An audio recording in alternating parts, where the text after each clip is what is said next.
Salam, hər vaxtınız xeyir olsun, dəyərli izləyicilər. Bugün mən sizə növbəti 11-ci siniflər üçün təşkil edilmiş blok sınağından coğrafiya suallarının izahını verəcəm.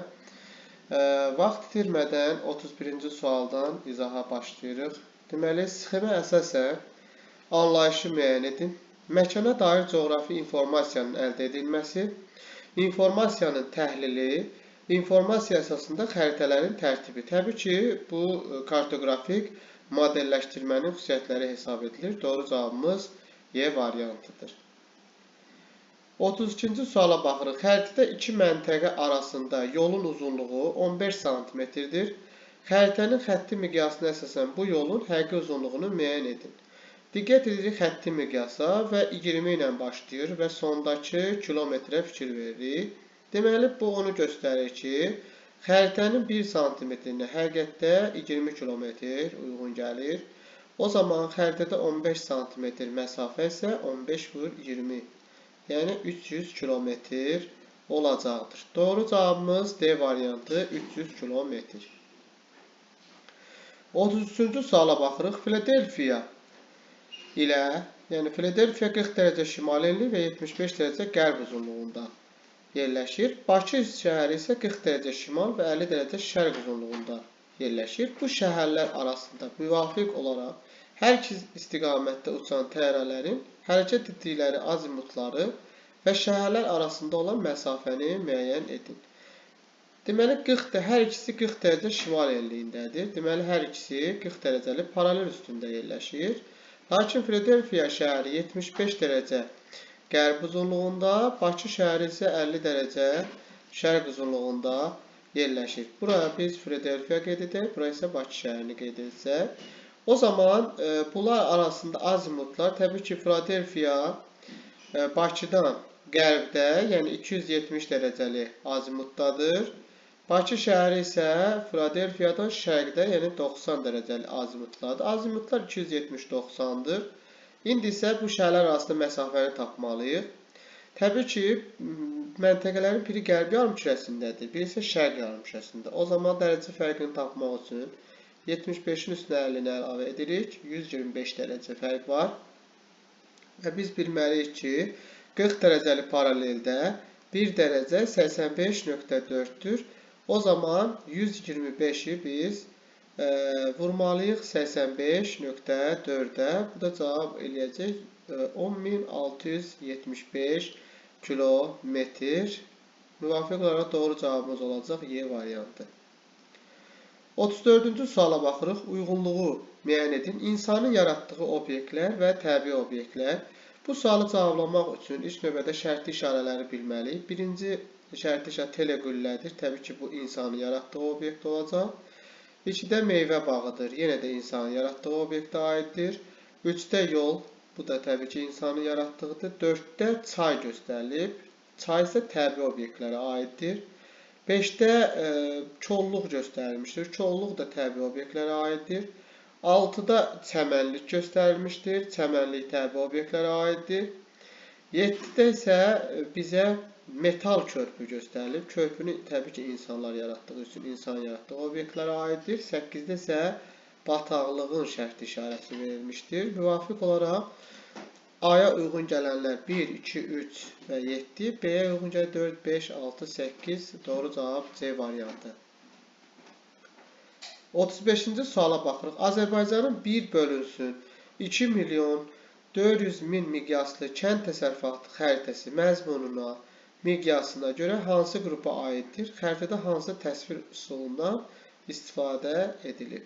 Təbii ki, 2.400.000 kiçik miqyaslı xəritədir və kiçik miqyaslı xəritələr eyni zamanda burada kənd təsərrüfatı qeyd olunduğu üçün məzmun cəhətdən tematik xəritədir. Deməli, tematik və kiçik miqyaslı xəritə olmalıdır. O zaman A və C variantları qalır. Usul olaraq kənd təsərrüfatında, burada kənd təsərrüfatı bilir ki, bitkiçilik və heyvandarlıq sahələrinə ayrılır və bunların yayıldığı əraziləri göstərmək üçün isə biz keyfiyyət fonu üsulundan deyil də burada areal üsulundan istifadə edəcəyik. Doğru cavabımız C variantı. 36-cı suala baxırıq. A məntəqəsindən əvvəl 180 dərəcəli azimutla 2220 km, sonra isə 90 dərəcəli azimutla isə 5124 km gedən müşahidçinin çatdığı məntəqənin coğrafi koordinatlarını müəyyən edin. Əvvəlcə baxırıq A məntəqəsini. Burada nöqtəyə diqqət etsək, A məntəqəsi 60 dərəcə şimal enliyində yerləşir və 40 ilə 80-ın arasında 60 dərəcə şərq uzunluğunda yerləşir. Biz bu məntəqədən 180 dərəcəli azimutla, yəni cənuba doğru 2220 km meridian üzrə getdiyimiz üçün onu 111-ə bölürük. 20 dərəcə deməkdir. Deməli, biz əvvəl 60 şimal enliyindən 20 dərəcə cənuba getsək, təbii ki, gələcəyik 40 dərəcə şimal enliyinə. Daha sonra isə 90 dərəcəli azimutla, yəni 40 dərəcəli paraleldə biz bilirik ki, 1 dərəcə 85.4'dür. O zaman 5124'ü də 85.4'ə bölsək, 5124'ü də 85.4'ə bölsək, bu da eləyəcək 60 dərəcə. Yəni, biz 60 dərəcə şərq uzunluğu və 40 dərəcə şimal enliyindən 60 dərəcədə şərqə getsək, gələcəyik, çıxarcıq 120 dərəcə şərq uzunluğuna. Yəni, gəlib bu nöqtəyə çıxmış olacaq. Və çatdığımız nöqtə bura olacaq. Və çatdığımız nöqtənin coğrafi koordinatları isə, yəni bu nöqtəyə biz çatdıq. Həmin coğrafi məntəqənin koordinatları 40 dərəcə şimal enliyi və 120 dərəcə şərq uzunluğu. Doğru cavabımız B variantı. 37-ci suala baxaq. Dağın ətəyindən keçən horizontalın dəniz sahilində yerləşdiyini nəzərə alaraq, A nöqtəsi ilə zirvə arasında hündürlük fərqini tapın. Belgilişlərin kənara çəkildiyini görərək bilirik ki, bu dağdır. Təbii ki, burada dağın ətəyindən də söhbət gedirsə, açıq bunu görmək mümkündür. Və ətək birinci horizontaldır. Kənar horizontalın dəniz səviyyəsi olduğu üçün kənar horizontalı biz 0 metr götürə bilərik. Və görürük ki, 1200 ilə həmin horizontalın yerləşdiyi məntəqədə 2 kəsmə hündürlük fərqi var. O zaman biz 1200-ü 2-yə bölüb 600 tapırıq. Deməli, kəsmə hündürlüyümüz 600 metrdir. O zaman biz A nöqtəsinin hündürlüyünü tapa bilərik. Müvafiq olaraq 600, bura 600, A məntəqəsi isə 1800 metr edəcək. 1200-ün üstünə isə 600 gəldi. Bəli, eləcə 1800. Bizə sualda deyilir ki, zirvə. Zirvə 2720 metrdir. 2720 metrdən A nöqtəsinin hündürlüyünü çıxırıq. 1800 çıxsa, o zaman cavabımız olacaq 920 metr. Deməli, doğru cavab D variantı. 38-də o Zambezi çayını, Nyasa gölünü tədqiq etmiş, Viktoriya şəlaləsini kəşf etmişdir. Söhbət təbii ki, David Livingstone'dan gedir. İngilis səyyahıdır. İlk dəfə Afrikanın daxili hissələrini öyrənmişdir. Doğru cavabımız A variantı. 39-da əvvəlcə 45 dərəcəli azimut, sonra 315 dərəcəli azimutla eyni məsafə qət edən ekspedisiya üzvləri başlanğıc məntəqəyə hansı azimut və istiqamətlə qayıtmalıdır? Deyək ki, bir məntəqə, bura A məntəqəsidir. Buradan səyahətçilər əvvəlcə 45 dərəcəli azimut, yəni şimal-şərqə doğru, daha sonra isə 315 dərəcəli azimut, yəni şimal-qərbə doğru hərəkət edib, onlar başlanğıc məntəqəyə qayıtmaq üçün təbii ki, buradan cənub istiqamətini, yəni 180 dərəcəli azimutu seçməlidirlər. Belə 45, bu şəkildə 315 və cənuba doğru 180 dərəcəli azimutla geri qayıtmalıdır. 180 dərəcəli azimut, istiqamət cənub. 40-cı suala baxırıq. Doğru ifadələri müəyyən edin. Ekvator çevrəsinin uzunluğu 40076 kilometrdir. Bu doğrudur.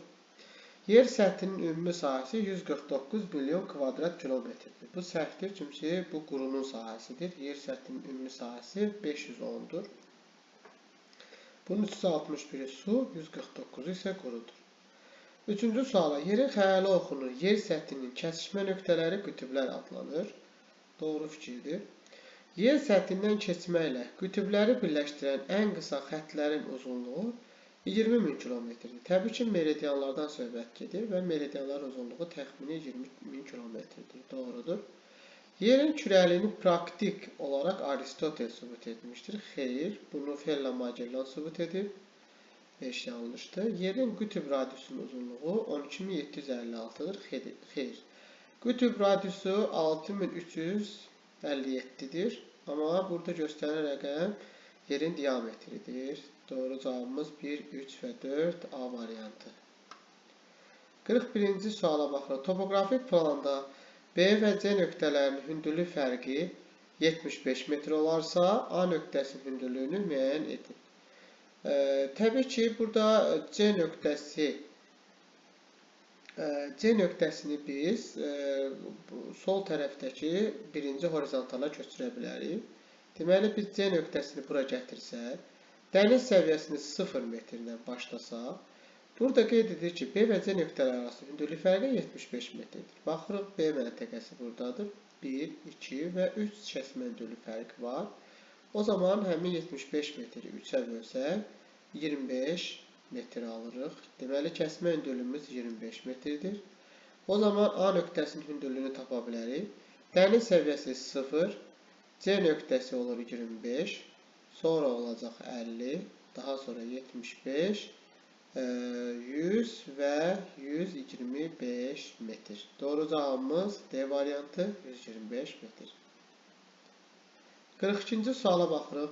Verilən əlamətlərə əsasən planeti müəyyən edin. Günəşdən məsafəsi 1,52 astronomik vahiddir.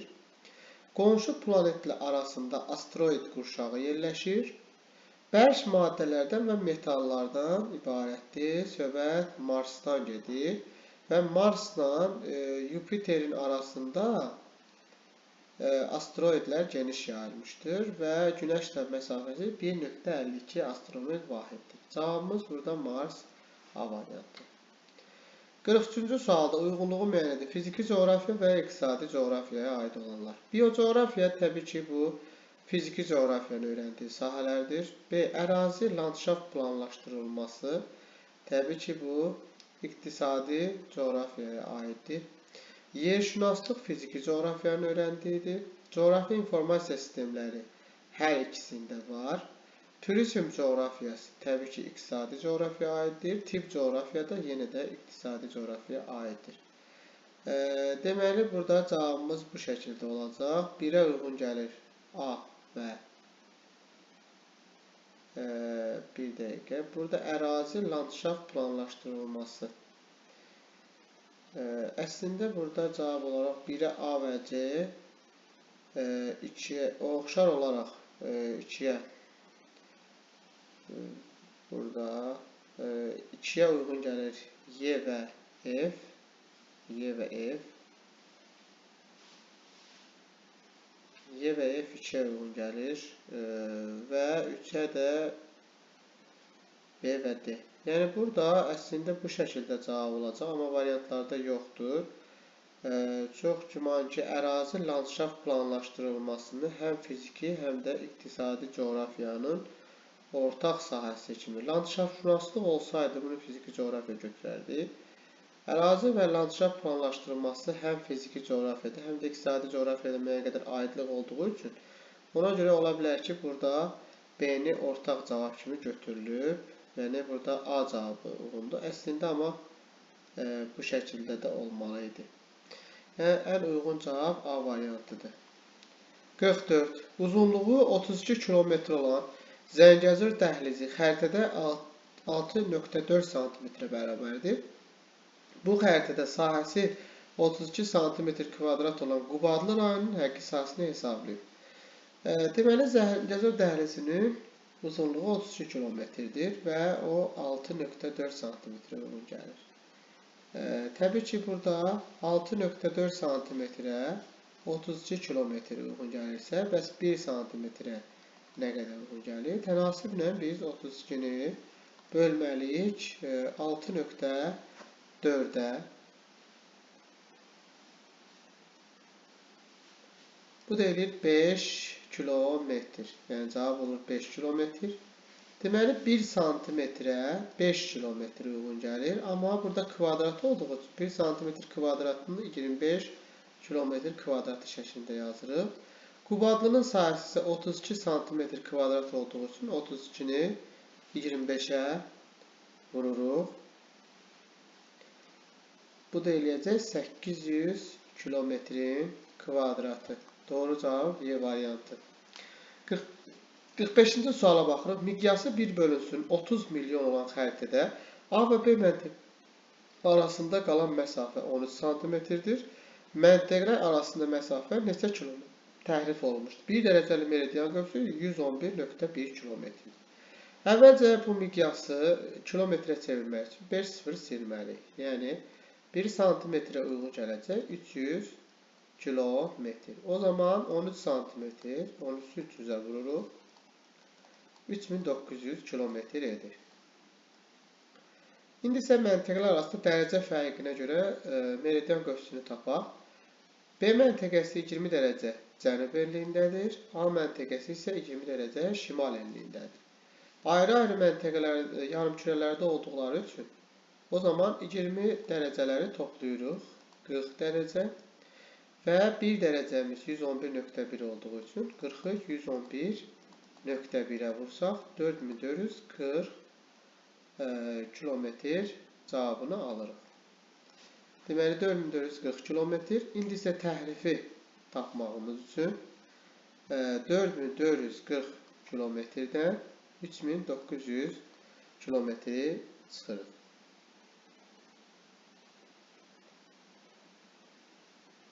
Daha doğrusu burada 4444 olacaqdır. Bəli, 4444 kilometrdən 3900'ü çıxırıq. Bu da eləcək 544 kilometr. Cavabımız 544 kilometr C variantı. 46-cı suala bu. Coğrafi koordinatları 26 şimal enliyi və 42 dərəcə şərq uzunluğu olan məntəqə hansı sahədə yerləşir? 26 dərəcə şimal enliyi təbii ki 20 dərəcə və 30 dərəcələr arasındadır. Yəni burada olmalıdır. Təxminən bu hissəyə düşür. 42 dərəcə şərq uzunluğu isə 30 ilə 45 dərəcə. Yəni təxminən bu hissəyə düşür. Baxaq bunların ortağı hara olacaq? Təbii ki 3-cü məntəqədir. 3-cü məntəqə 30 ilə 45 dərəcə uzunluqda və 20 ilə 30 dərəcə enişlər arasında, yəni 26 şimal enliyi ola bilər. Deməli doğru cavabımız təkcə yalnız 3-cü məntəqə olacaq.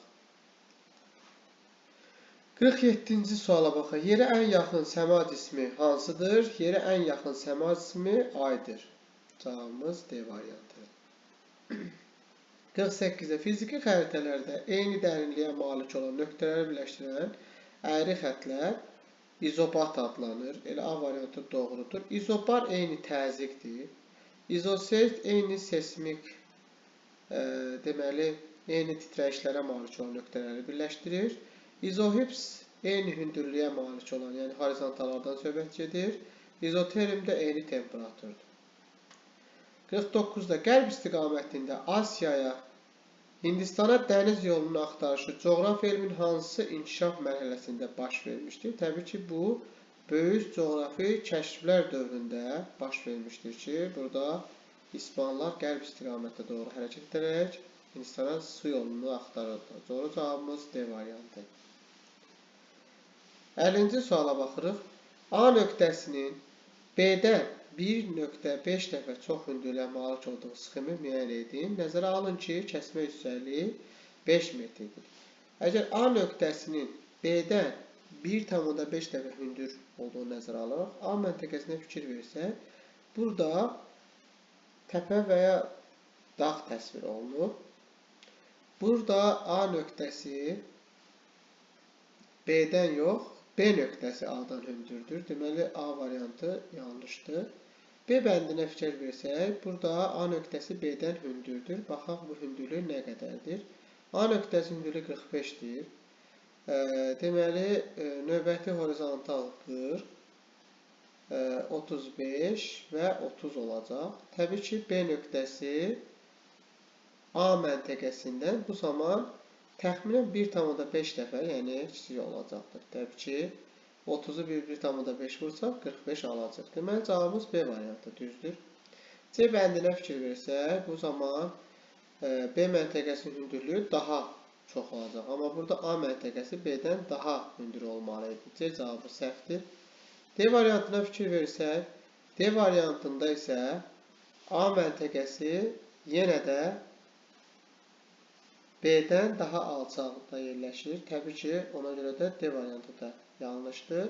İndi E variantına fikir veririk. Təbii ki, ümumiyyətlə, əgər A nöqtəsi B-dən 1,5 dəfə hündürlüyə malikdirsə, deməli A daha hündürdə olmalıdır. Burada E variantında da A hündürdədir, amma bunlar arasında fərqə baxsaq, cəmi 10 metr fərq var. Yəni A nöqtəsi 45-dirsə, növbəti horizontal 40, daxilə doğru isə 35 alınır. 35-i 1,5-ə vursa 45 cavabı alınmır. Deməli, Y-də yanlışdır. Doğru cavabımız B bəndir. 51-ci suala baxın. Müasir informasiya texnologiyaları vasitəsilə məlumatların toplanması, rəqəmsal xəritələrin tərtib edilməsi metodu coğrafi informasiya sistemlərinə aiddir. Müqayisə metodu coğrafi deməli, obyektlərin oxşar və fərqli cəhətlər əsasında öyrənilməsidir. Riyazi statistika, riyazi xüsusiyyətlər əsasında öyrənir. Kartoqrafik xəritələr əsasında öyrənmədir. Coğrafi modelləşdirmə isə model əsasında öyrənmədir. 52-ci suala baxırıq. Coğrafiyanın sahələri və onun öyrəndiyi obyektləri müəyyən edirik. Rekreasiya coğrafiyasına aid olan xüsusiyyəti tapırıq. Turizm ehtiyatları və istifadə yolları. Təbii ki, 1-ə uyğun gələcək 5-ci bənd. Şəhər və landşaft planlaşdırılmasına hansılar uyğun gələcək? Yaşayış təsərrüfat yerlərinin səmərəli qurulması, 3 uyğun gələcək. Ekoloji coğrafiya isə ətraf mühitdə yaranan problemlər və onun həlli yolları uyğun gələcək. 5, 3, 1. Cavab Y variantıdır. Suyun yayılması və xüsusiyyətləri heç birinə uyğun gəlmir. Siyasi xəritələr, inzibati ərazi bölgüsü, siyasi proseslər, bu da siyasi coğrafiya. Suyun yayılması hidrologiyada öyrənilir. Siyasi xəritələr isə siyasi coğrafiyaya aiddir. 53-cü suala baxırıq. Şəkildə göstərilmiş proyeksiyaya aid olan əlamətləri müəyyən edin. Göründüyü kimi bu proyeksiya silindrik proyeksiyadır. Və silindrik proyeksiyaya uyğun gələn cavabları seçirik. Paralel və meridianlar düzbucaq altında kəsilir. Bəli, doğrudur. 1. Meridianlar bir nöqtədən şaxələnir. Bu yanlışdır. Antarktida materikinin xəritələri bu proyeksiyada tərtib edilir. Xeyr, Antarktida materikinin xəritələri azimutal proyeksiyada tərtib edilir. Qütblərdə 0 tərifli nöqtələrdir. Xeyr, ekvator 0 tərifdir. Ekvatorda yerləşən ölkələrin və dünyanın xəritələrinin tərtibində istifadə edilir. Doğrudur. Ekvatordan qütblərə doğru sahə tərifi artır. Bu da doğrudur. Cavab 1, 5, 6. 54-cü suala baxın. Planetlərin orbit üzrə hərəkət sürətinin azalmasına görə sıralayın. Ümumiyyətlə, Günəşdən uzaqlaşdıqca Günəş ətrafında fırlanma sürəti aşağı düşür. Deməli, ən sürətli Merkuri, ondan sonra Yer, sonra Mars, sonra isə Saturn. 2, 1, 4, 3.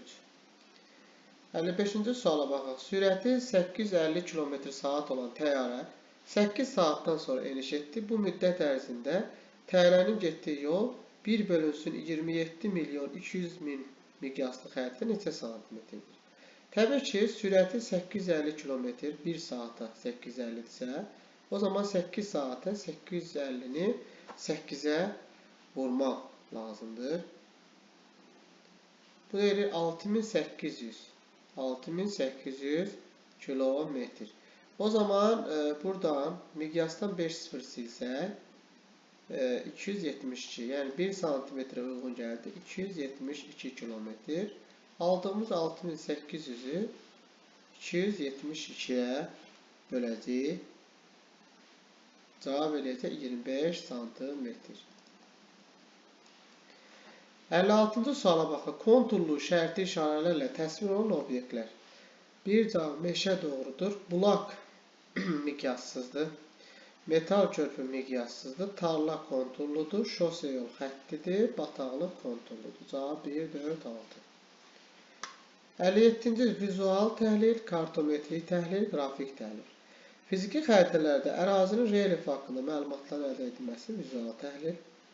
Xəritədə baş və xüsusi miqyasının təhrifin müəyyən edilməsi kartometrik təhlil. Xəritədəki məlumatlar arasında iqlim diaqramının qurulması qrafikdir.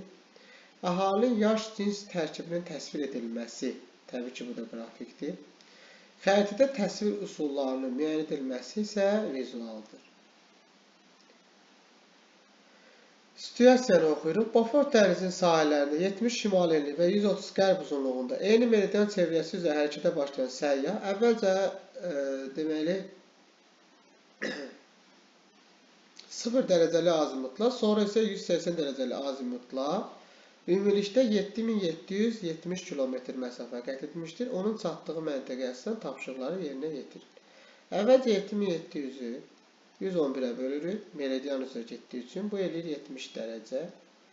Deməli 70 dərəcə gedib. Əgər biz 70 dərəcə şimal enliyində 0 dərəcəli azimutla gediriksə, 20 dərəcə şimala getsək qütbə çatırıq. Geridə 50 dərəcə qalır və 90 dərəcədən də 50 dərəcəni çıxsaq 40 dərəcə şimal enliyinə çıxmış oluruq.